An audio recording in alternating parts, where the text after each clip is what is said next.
So after seeing Three Doors Down, lead singer passed away, kind of got me thinking celebrity deaths, like the biggest ones. There's a lot, but like people get weirded out. Some people on celebrity deaths and how much it means to you. So like when John Cena retired, like I just don't. Kind of like how I believe in God, I don't announce it to the world. I don't bring I'm not gonna bring it up out of nowhere. Same with wrestling. So John Cena, I'm a huge wrestling fan. Of course, the older I got, kind of the less. But I mean, he was there from the beginning. I remember his first match against Kurt Angle, ruthless aggression. Like that's the prime of WWE, right? Stone Cold, Undertaker, The Rock, Kurt Angle. It was crazy. But it's weird looking back. Like, dude, I hadn't made literally the best from like '96, including like Bret Hart, Shawn Michaels, stuff like that, to like 2004, 2005, something like that. The Attitude Era was crazy. Chris Jericho, dude, like he's so underrated. Anyways, Eddie Guerrero, Chris Benoit. I know I shouldn't mention Chris Benoit. I get that, but he's a great wrestler. And him and Eddie Guerrero, to me, had the greatest WrestleMania moment of all time. Anyways, so my top 3 deaths. So I could do this in order. But the first one was Dale Earnhardt Sr. So at the time, NASCAR was my favorite sport. Now I don't even watch it. He has a lot to do with that. After his death, they did the chase, the playoff thing. And Dale Jr., when he left DEI, he was never the same. I was at Daytona, and Victor Lane, when he won his last Daytona race, I don't think that memory is going to be topped.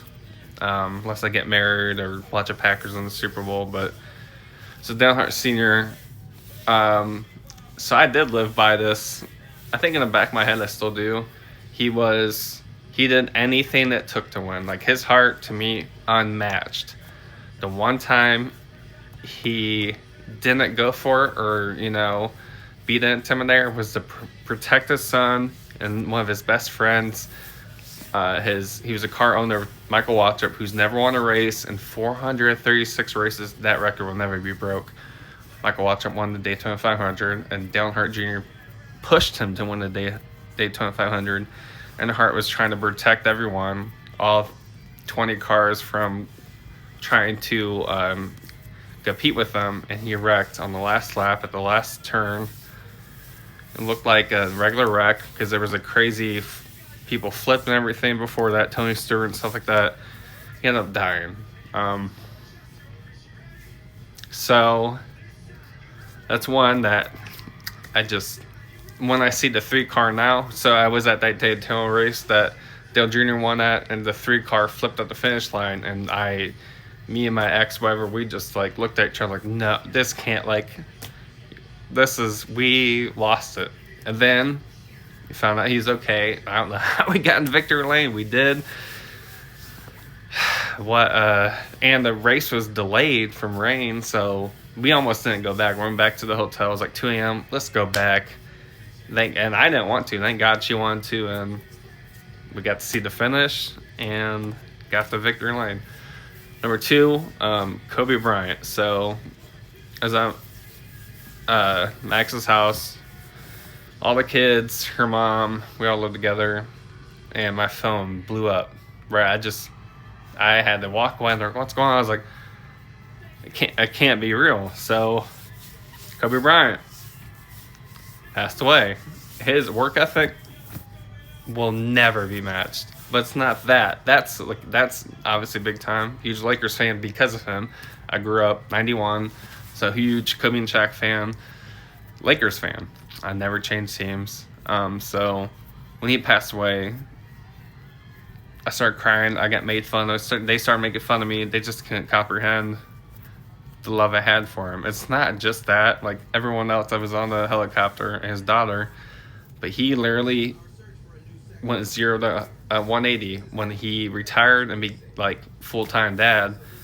Like he would talk to people he would never talk to as an athlete because he had that Mamba mindset, but he would for his daughter. Like he'd take a picture of my daughter to Luka Doncic, crazy as a Laker now, but he would do all this stuff for his daughter because that's what mattered most. So his heart was pure and it mattered. It's like when he won the Academy Award during the Me Too movement and everyone went crazy about it, people change. Not everyone does, but to me, seeing how he was as a dad, like his heart was literally pure, and his passion will never be matched. So like, he was a great dad, and for him to like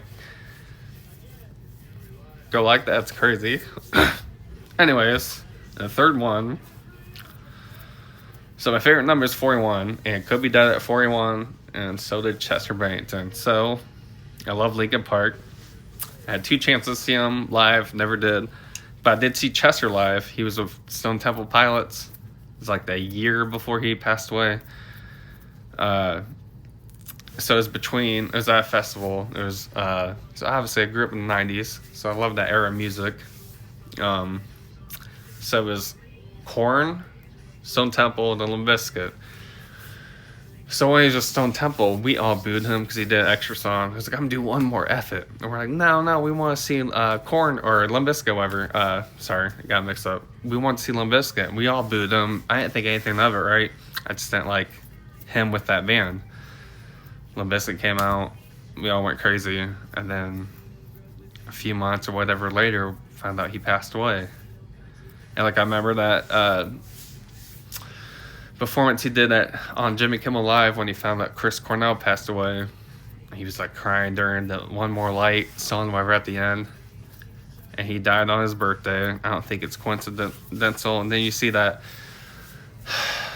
last video of his family doing a jelly bean challenge of how he's like laughing and smiling, did that karaoke thing, and he was having a good time, manic kind of thing. It's not funny, but like that last interview he did where he's literally like, when I'm stuck in my head and the person who's interviewing him is laughing, it's not a joke. And like his lyrics were so like obvious, and people just like, oh, these are good songs. No, dude, like he was literally, it was all from his mind and heart. So like how obvious things can be, and people are just like, and to me it's still like that. So all 3, to me, their hearts, everything was into it. So like, I never realized it until I got older. It's like, dude, they literally, there's nothing fake. Like, they spoke their minds, good or bad, and their actions definitely showed. But for me, those 3 were the biggest, for sure. I mean, there's more too, but like, you know, everyone has a different situation. They didn't grow up with dad or mom or siblings or love or attention and stuff like that. So like, sometimes people look up to athletes, movie stars, musicians, stuff like that. So when you're crying while they died, people don't understand. Like when my roommates, that was odd. I was crying during John Cena's last match, especially how he gave up. And to me, it's like, your motto is never give up. I kind of get it now, but like at the time, like there's 20,000 dudes in the crowd crying, and I'm not in the crowd, so imagine at home who else is crying. Bro, that was a big moment. That's for 20 plus years, and the Undertaker, him retiring and him speaking as Mark, it's weird. Like he was a character for 30 years, and he deserves the most recognition of all time. Like to stay in character for 30 years is insane. Like outside the ring, but like it's weird. So like the lead singer of Through His Doors Down passed away. And of course, first song I think is "Be My Butterfly, Sugar Baby," but then "Here Without You" was a movie theater song. It's like there's either him or Kid Rock before every movie. That would be one of the advertisements, and made me think. I used to go to movies all the time, like as a cinematic or whatever the Long Island says in the Jack Sparrow song. I was still in the movies, and I plan on going later this month to watch a new Scream movie. That's my favorite franchise. I feel like it's gonna hit my head, like sitting there waiting. I hope they don't play that song, but it just made me think of the old days. It just like unlocked a lot of memories I blocked out. So I'm just curious, what are your what is the like celebrity deaths that impacted you the most?